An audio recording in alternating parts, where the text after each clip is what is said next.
Hello and welcome everybody to our fourth session of 2026 of Cabin Fever Reliever, Art to Change the World's online Zoom sessions. I'm your host, co-director Kelly Frankenberg, and today's session is called Creative Expression in Wellbeing, and we have Gianna with us, so thanks for joining us, and I'm going to let her tell you a little more about her than her just being an artist and a wellness coach or a health coach. So she's going to tell you more. All right. I'm going to let her also share her screen if I can spotlight her, and then I will let you share. All right, thank you. I'm just going to get this up now because oh, wonderful. Can everyone see that screen okay? Yes, Okay, fantastic. Thank I you. can. Thank you so much. Oh my gosh, it is so wonderful to be here. I'm just so delighted that we're able to be here together now. And as a wellness coach, I certainly can tell you I can give you formulations around healthy habits and nutrition and ways to improve your physical activities, ways to reduce stress, ways to get better sleep. But tonight, we're going to talk more about the awareness and the emotions and getting to a place of peace that may be preventing you from getting into consistency with healthy habits from a creative perspective. So we're going to talk a little bit about bringing you to that awareness so that you can get to the root of emotions that may be preventing you from being open to activities that lead you to habits that bring peace and harmony into your life. And we'll have a couple of different ways of getting there. But does this sound like something that would be helpful to you? Oh my gosh, yes. Yay. Excellent. Yes, I love the thumbs up and I love the nods. That's really helpful, and that's the direction we're going to go. And so I've been a wellness coach here in the Twin Cities since '97 in different capacities, and I became a painter in 2021. I can't say I'm a new painter anymore. I can't say I just started, but although I feel like I did. But before I get into my story about how that came about and how creative expression healed me, I want you to know that there were a series of events that took place that led me to believe that if creative expression could heal me in the profound, deep way that it did, then it can heal you too. And but first, we're going to set a grounding practice. And normally, with grounding practices, I like to get into deep breathing and meditation and just getting to a centering place of peace. However, we're going to do something a little different tonight. And we're going to do this differently because we're being creative. And I feel like I've been crying for the past 3 weeks. And I thought that it would be really nice if we could laugh together. And so that is actually going to be our grounding practice is we're going to laugh together. And we're going to do that through a laughter yoga exercise. I'll share with you what the routine will be. We'll do it 3 times and then we'll continue on. So for this laughter yoga exercise, we are, and you can stay on camera. You can even unmute if you'd like, but it's going to be silly. It's going to be silly, and it's just going to be fun. And then we won't have to do any other silliness after that.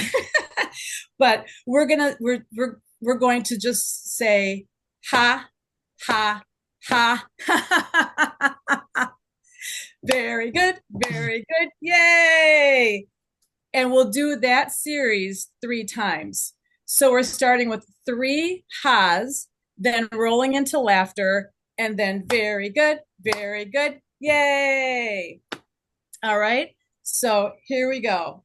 Ha. Ha, Ha, ha, ha, Ah. ha, ha. Very good, very good. Very Yay. good. Yay. Okay, again. Ha. Ha, Ha, Ha. ha, ha, ha, Ha. ha, ha. ha, ha. Very good. Very Good. good. Very good. Yay. One more Yay. time. Ha. Ha.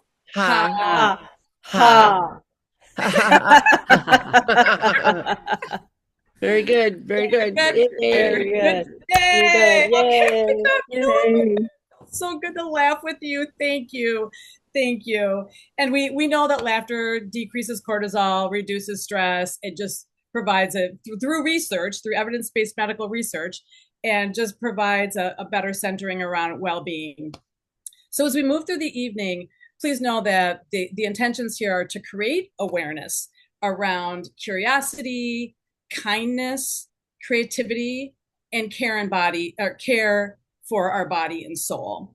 And I don't ever want you to worry about perfection or performance or fixing anything, because there's nothing that needs to be improved, only witnessed. And that's what we're going to focus on.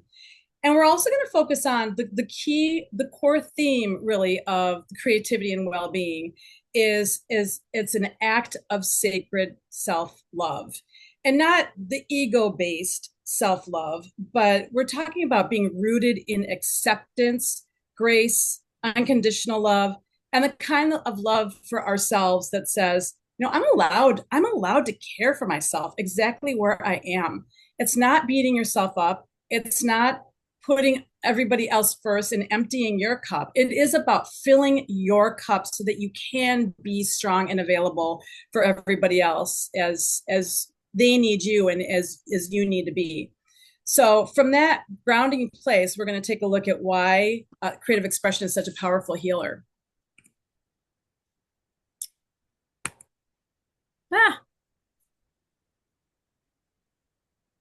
Okay, there we go. I'm doing my yoga laughter. And so as we take a look at why creative expression heals, there's a couple of different, we're looking at it from a holistic standpoint, from the mind, body, and spirit. And we know that it's powerful. What it means is, at the core, creative expression uses imagination and skill to give form to what's happening inside us, whether it be our thoughts, feelings, ideas, experiences. And it can look like a painting, it can look like music, it can look like movement or writing, but it can also look like cooking, gardening, walking, deep breathing, or problem solving in a new way. And for me, creative expression is about self-discovery. It's about emotional release and meaning making, and how we translate inner experiences into something we can see, feel, and act on. It's not about being good at something. It's about being aware and being true to yourself. So I didn't come to this just through theory. And I came to it in my place as a wellness coach, but it actually came to me, this idea of creative expression and well-being came to me as a necessity. Because there was a period in my life where I was in a very dire situation. And even as a wellness coach, all the tools that I had in my self-care toolkit weren't enough. And it happened back in 2021. There was a situation that was happening, that there was a crisis, a mental health crisis that was occurring with a close family member. And it brought me into the depths of despair. And I have, like I said, I had plenty of tools. I had exhausted all the tools in my self-care toolkit, and I was at a complete loss. I was in the North Shore with a bunch of girlfriends one weekend, and I really just wanted to be outside. And one of my friends, who is a painter, she was going out to paint, and she invited me along. And I just was going to go with her, accompany her, and be outside. Well, she asked me if I wanted to try painting, and I've taken, I took a art class in high school, but I'm a creative person, but I had never taken any classes. I just would do things. I'm good with putting together colors and patterns, and I can sew and I can knit and that type of thing. And that's the extent of of what I considered being creative, but I had never painted. So she set me up on a bench there along the North Shore. She gave me a paper plate, some primary colors, and a brush. And as I was sitting there, I looked up at that beautiful body of water. I felt the strong breeze. I felt the gentle waves. I started moving the brush with some color onto the canvas, and I just started crying. And I'm crying, and I'm like, oh my God, I love this. And it was just so, it was a surprise to me. It was a surprise because this dire, desperate situation that was, and all these emotions that I was feeling, I thought I was in control of. And at that time, with the situation that I was in, I was afraid of estrangement from the family member who was going through their mental health crisis. I feared that I was actually failing in my role as a family member. And I brought it all with me to that bench.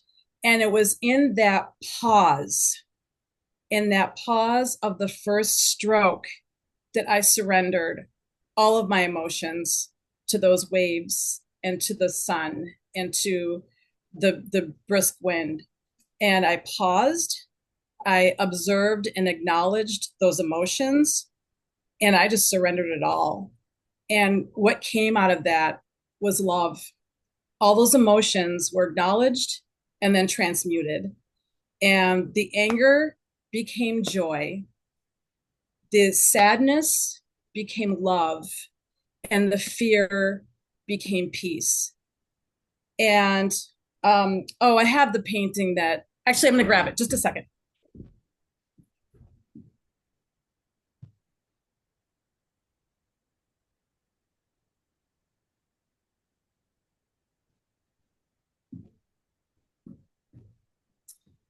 And I want to show this to you because it was a surprise. It was a surprise to me what came out. I thought that what came out would be very dark. I thought that it would be dark and dismal and dire, the way that I was feeling. But this is the painting, and this is the first thing that I've ever painted before. I think we're not going to be able to see Oh, it very closely because you're small. You might have to unshare your screen and then I can highlight you. okay. I'll just, I'm Well, worried you can about this, but just the kind of see. colors. Yeah, just the colors. They're light and bright, and it was a big surprise. And what I learned that day was that I didn't need to become an artist. It was that when we pause and open and surrender, creativity meets us exactly where we are. And that's primarily what came from that experience. And so if we zoom back from that story, what I want to share with the around the pause and the awareness is that it wasn't the painting, it was the pause. And that pause created awareness. And that awareness created space. And that space was something that sparked curiosity, compassion, and peace. Now, the spark isn't always going to lead to art. Sometimes it might lead to going for a walk. It might lead to deep breathing. It might lead to a new habit or a solution that we hadn't considered before. So it may be, for example, like someone who's trying to decrease sugar, falling in love with berries, or someone who is feeling overwhelmed. That spark may lead to clarity. So that's what I mean about it's not a formula, but it's a relationship with that awareness.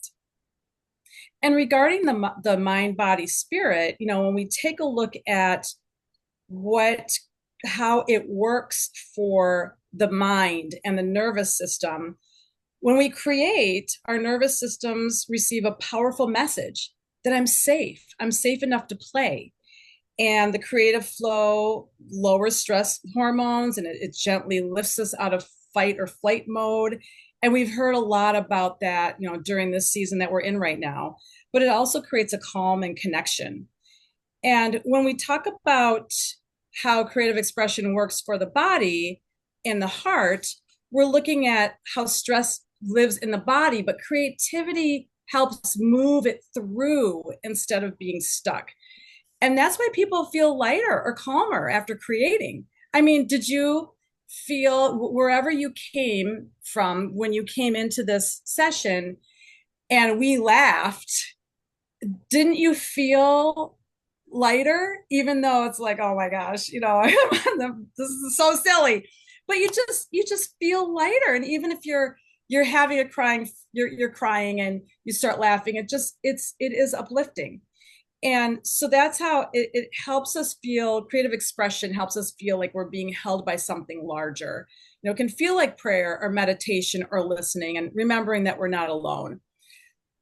So it's how the soul speaks and heals and finds new pathways for problem solving, especially when it comes to well-being challenges.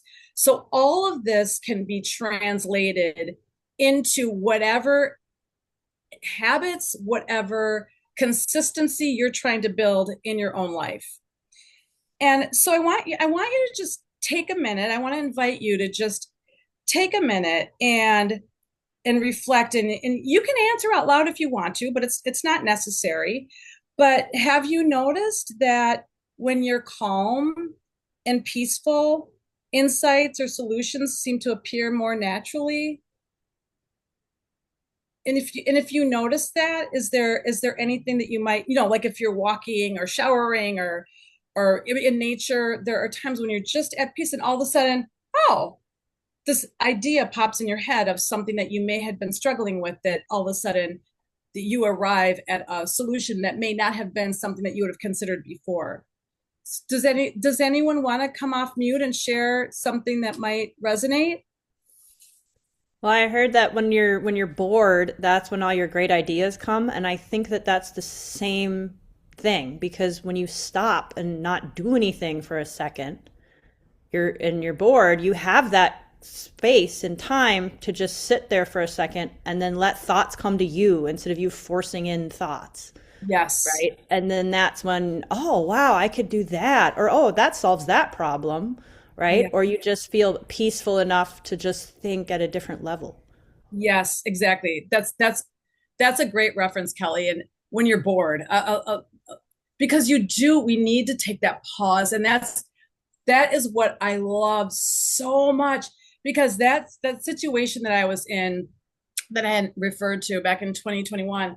It had actually been the culmination of 3 years of this dire. I mean, like, I didn't know the downstairs had a basement. I mean, it was the bottom of the bottom of the bottom. And I didn't even know how much more there could be. But there was that being there on that bench, the calm, all of a sudden, it just felt like, okay, we got this. And then taking a look at self-compassion, I had mentioned earlier, it's that unconditional love in the creative process.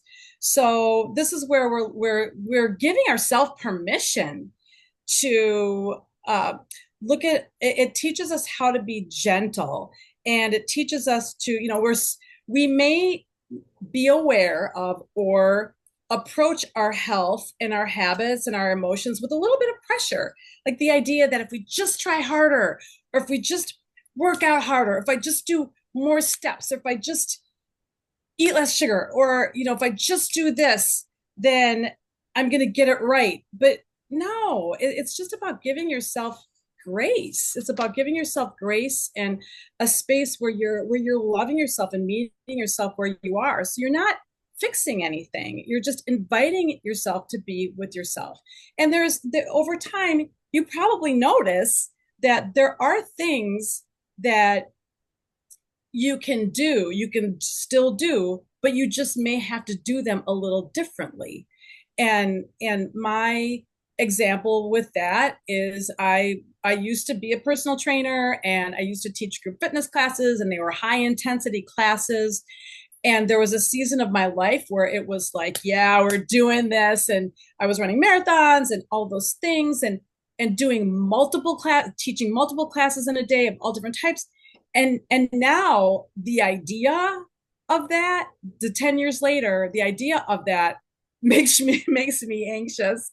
And I recognize that what I'm doing now is just right for where I am. And I'm giving myself permission to be gentle with myself, that no, it's not going to be the high intensity power jumps, but it's going to be going for a nice brisk walk. It's going to be hopping on my bike. It's going to be doing yoga, but just giving ourselves that permission and not beating ourselves up for what we expect that we should be doing or doing things in a certain way. It is giving ourselves that grace. So we're reframing that. You're not doing anything wrong. You're just in your truth of where you are right now. And if you're working too hard to figure something out, then it's just feedback. And excuse me 1 second.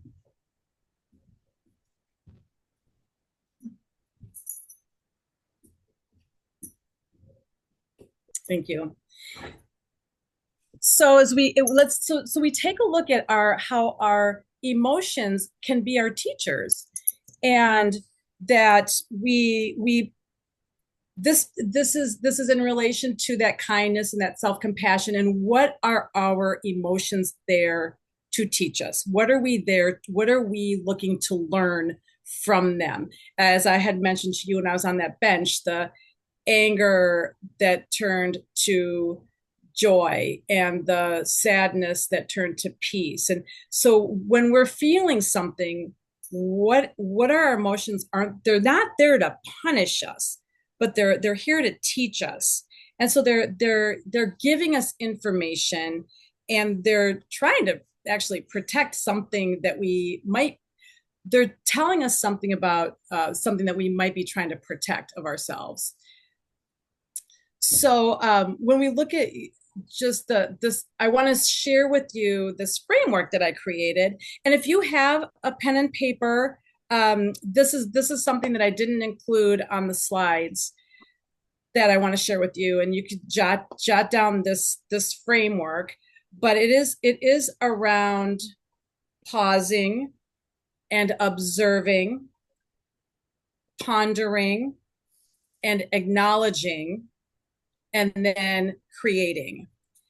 And the pause is, as I told you, that's my favorite place. There's so much peace in the pause. And I love being there, taking a breath and recognizing that even though I'm feeling scared or overwhelmed or frustrated or whatever that is, that I'm safe. And just observing, just being aware of there are emotions in that space, but creating that pause.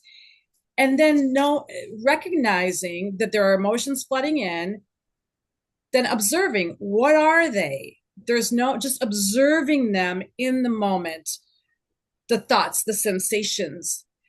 But there's no fixing that needs to be done. There's no judging. There's just noticing. And that acceptance isn't an agreement. It's just awareness and acknowledging that there's something happening here, and I need to just pause and observe and see what's bubbling up inside of me. And then the ponder is the curiosity. And so the curiosity replaces criticism that you might have of yourself. It's why am I getting upset with, or why am I frustrated with this situation? Whether it's, I want to be moving around more, or I want to be eating differently. But what is that feeling that's coming from you that may be frustration, or what are those being curious about those emotions and what they're trying to tell you. And so a perfect example is, and the inquiry would be around what emotion is bubbling up. What is that emotion trying to protect? And what is that emotion asking for? So So for example, uh, I was in my months ago, I had just made this beautiful fresh salad for a friend of mine, and we were there. We were having wonderful conversation, and it was a really nice chunky salad with arugula and all different green leaf lettuces. There were red peppers in there. There were garbanzo beans in there, and there were some fresh carrots, and I was so excited about this. And we got on the subject of processed foods, and she said, well, you're eating processed. We were talking about processed foods, like things that are come in a box or that are manufactured, that come in a box or a bag. And she was pointing to the salad, and she said, well, you eat processed foods. And I didn't react, but inside and I said, well, no, this is fresh. And she said, well, the garbanzo beans are processed because they're in a can and they're sitting in sodium. And inside of me, something was going on that I really needed to explore, because I was a little angry that she said that we were eating processed, because I worked so hard to make this a fresh meal. And the garbanzo beans were fresh. However, yes, they were in a can, and I rinsed off the sodium and everything. But then I really had to explore, like, whoa, what was, and I thought, this is interesting. I'm going to have to explore this. So after we had dispersed, I thought, okay, what emotion just materialized that made me feel a little angry? And it was anger. Okay. So it was anger.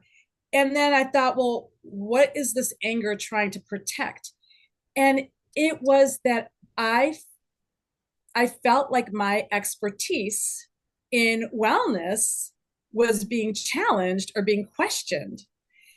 And then I thought, all right, then what is that? What kind of love is that feeling asking for? And it really was self-compassion, that, Gianna, get over it. I mean, they're beans in a can. Who It's not, you know, it's not that you're going to get your credentials taken away because but just that's the example of, there was an emotion there that I felt really attached to, and I had to understand and learn what was that emotion teaching me, and what's underneath all of that really is love. And when we acknowledge what's going on there, we can transmute it. When we acknowledge those emotions, they soften, and we can change them in, and they're not forcing anything. They just want to be heard and recognized. And so from there, we just have gratitude that this bubbled up. Apparently, I needed to work more on self-compassion and giving myself a break, and that I was able to do it in that experience. And then the other component is the create. And that's where we take one loving micro step and gently bring it into action.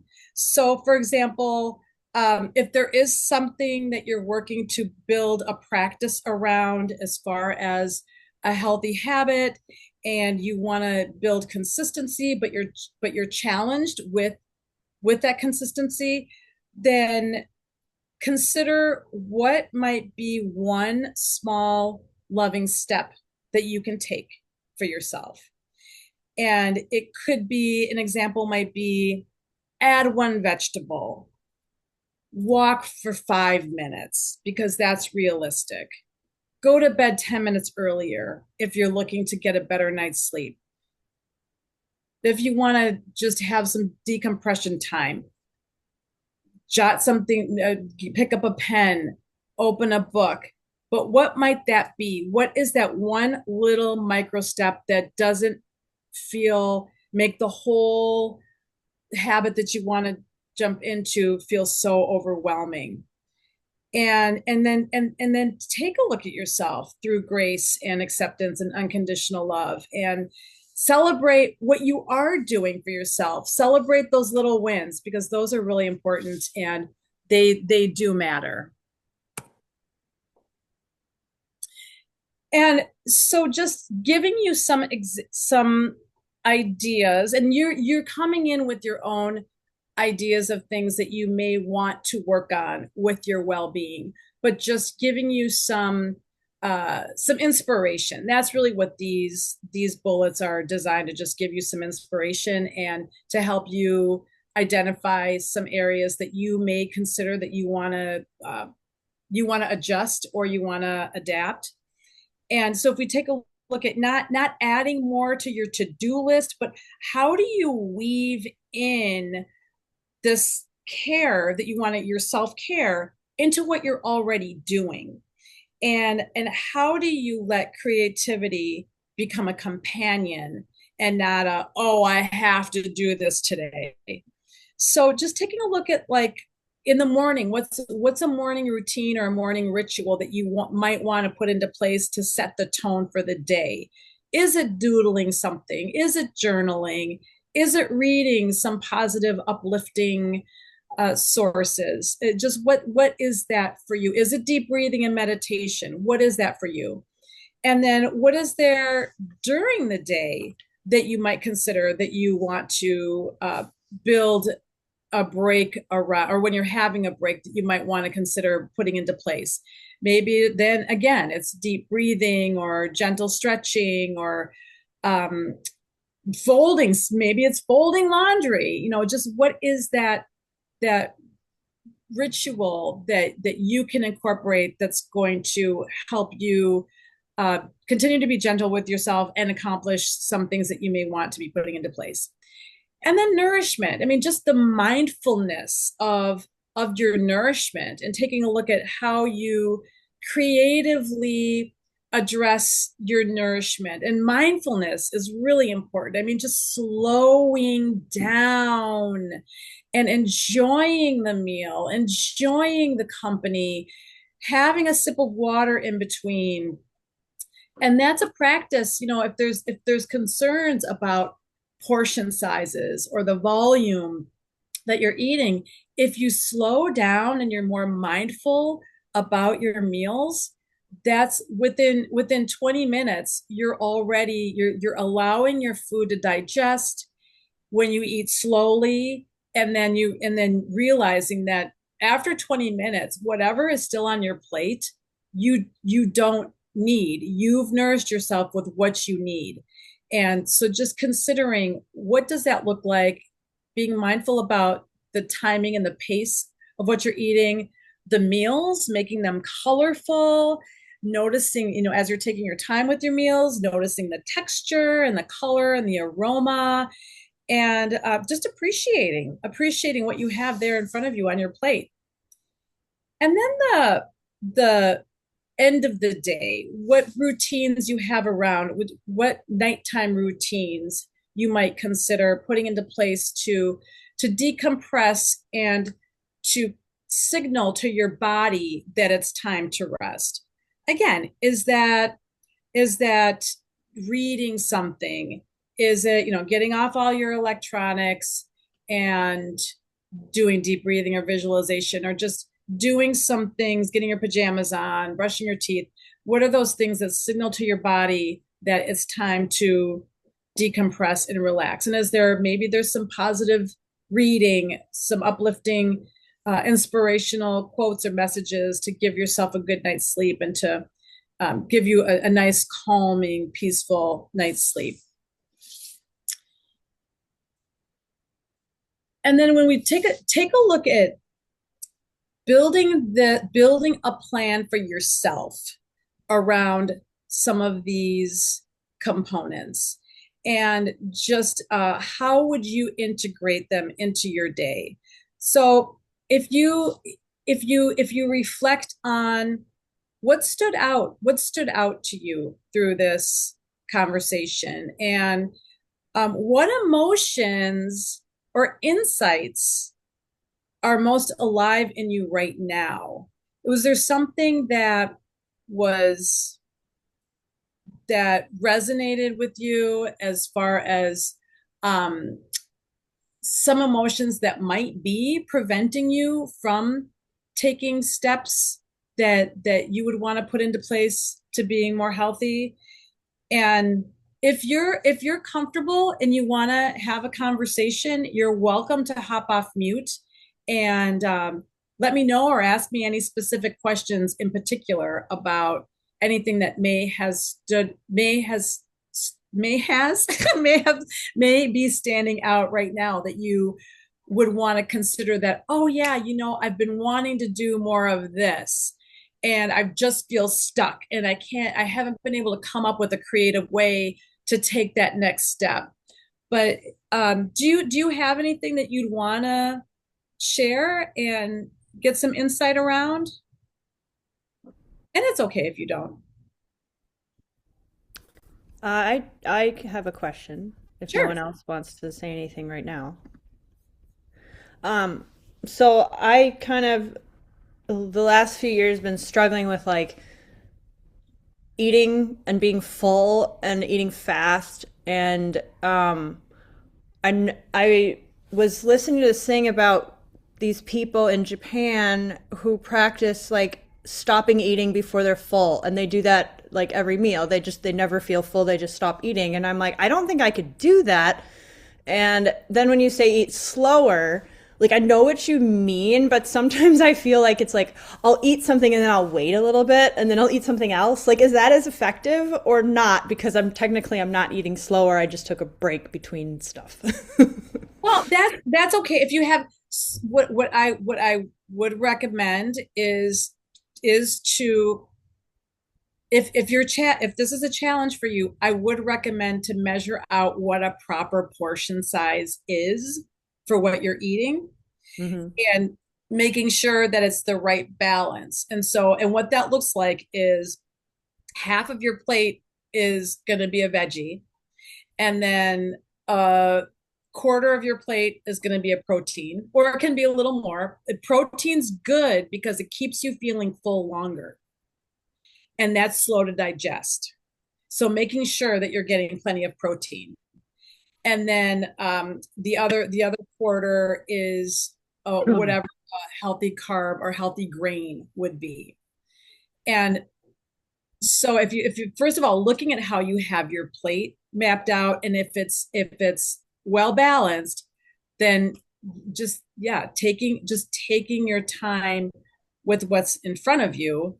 Are you feeling like you're still hungry after you have the first set? No, but sometimes like an hour later, my son's like, I want a snack. And then I'm kind of like, oh, maybe I want a snack too. So I don't know if that's psychological That could or be different. I Yeah, think that your body gets used to routine. So if you have like okay. a routine where you're eating at 9 o'clock a snack, then you're going to try every night. But I guess my question is like, how do you eat slower? Because how do you like physically slow yourself down? Like it must be a practice. It's not like you can do it overnight, right? Because It's your a body's just so practice. used to Yes, it's a motor practice. It's functions, right? being aware. It's being aware and the discipline. So and deliberate. So you're taking your bite. You're in the beginning, you could be chewing it 50 times or whatever. And then you're taking a sip in between. And then you're having that conversation. You're chatting with your son. And then I mean it's like it's it's that and then repeating that. It's just taking that pause and letting your uh just letting things settle and digest. But that's so common, Kelly. I mean, it really is. And it is around being deliberate with that practice. Well, Lisa said in the chat, use chopsticks. Oh, there you go. That's one. Yes. That's bad though. I'm really good at chopsticks, so I don't know. I'd probably eat faster. Kelly, for me, I've found the practice of mindfulness and tuning into my body when I'm eating helps me, Mm, where sometimes when I'm just trying to just eat to get it over with, I don't actually enjoy it. So for me, it's like, oh, I should take a breath and like ask myself, am I hungry? Do mhm. I need to keep eating? And I often pause a lot because I'm checking in with my body. Like, am I eating to eat because I'm hungry or just to eat? And that's helped me a lot. And also just, you know, listening to my body when it's full, and sometimes I will say I've eaten beyond that, and usually I try to pause before I get there. Mhm. Yeah, thanks, Sam. Practice. Yeah, thank you. Anyone else have anything that that stood out that they want to uh, take a look at, they want to visit or adjust?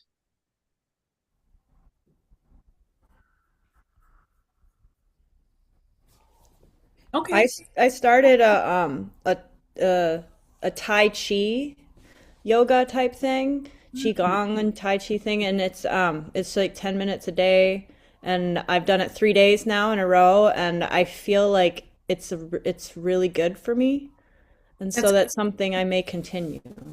That's awesome. And thank you for bringing that up, because the other thing that I think that the pause, is really important, and identifying the emotions around what you're feeling about a certain habit. But then the micro step, because a lot of people get so overwhelmed, like, okay, I have to work out every day for an hour, and that's what I have to do. But that you identified that for you 10 minutes is realistic, and Hmm. you've been able to, you've built a foundation that you can build on from there. And so Hmm. you've done it 3 times. That's awesome. And getting into the routine and the practice around 3 times, and maybe next week you add another day if you want to. So that, I love that micro step, because that's where the consistency is key, and you can always build from there. Yeah, thanks. And then, Anyone have any questions? yeah, anyone else have anything in particular they're working on, or that stood out, that it inspired some ideas around something that you may want to put into place for yourself, or any emotions that, because like having the emotions interwoven with the creative expression, and then leading into the well-being, it's just such an something that needs to be reflected upon, because it's not a standard approach to how we manage our well-being. I'll share. I'm Sam. I started doing more dance in my life and somatic movement specifically. And I've noticed with the creative practice of that, like I shared, I'm so much more in tune with my body and what it wants and what it needs, that it's kind of funny. I work a really high stress environment job, and I often pause and breathe so much that that my coworkers will like also feel it, and they'll be like, "Yeah, that feels feels good right now. I need to breathe. I forget to breathe." And Mhm. I think that it's so important, even just the difference of, instead of being like a chicken with my head cut off and my brain detached from my body, to have those two connected, and the breathing, and just like, oh, it feels good to breathe right now. I need to do that. I need to pause. I need to breathe, and that feels good. And doing movements that feel good and calming, and even if it's silly, um that it's okay to give my body what it needs. Yeah, I love that so much. And I love how you've been able to transfer that to another area of your life. The dance and the breathing that comes with that dance, and then you're able to take that into your work day and transfer the breathing into your work day. It's just, and that's the other part of the creative expression, where it inspires and speaks to other aspects. It's applicable to other aspects in your life in ways that you may not. Did you even realize did you consider that when you started taking dance, that, oh, this is going to help me breathe during my work day? No, you did the dance, and then it just happened. But that's something that you got from that bucket, and it transferred into another bucket. No, that's so cool. I love that. Can you do you have does anyone have an um did anything resonate with anyone as far as an area of your well-being that may be asking for love or maybe wanting attention or that you're recognizing may be a priority that you want to share? I know I need to give myself more grace. Hmm. Hmm. So important. Thank you for saying that because that is, I remind people of that more than anything else. That, when they come to me in a coaching session and they say, "You're going to yell at me because I said I was going to do this and I didn't." No, no, no, no. No, give yourself a break. Give yourself grace. You didn't do what you intended to do, but let's take a look at it and see how we can readjust so that it's not so overwhelming, but just not judging yourself. And that is a time where you give yourself, you allow yourself to have self-compassion. Yeah. Awesome. I think, Sam, you can stop recording now. And then if anyone wanted to share or ask a question,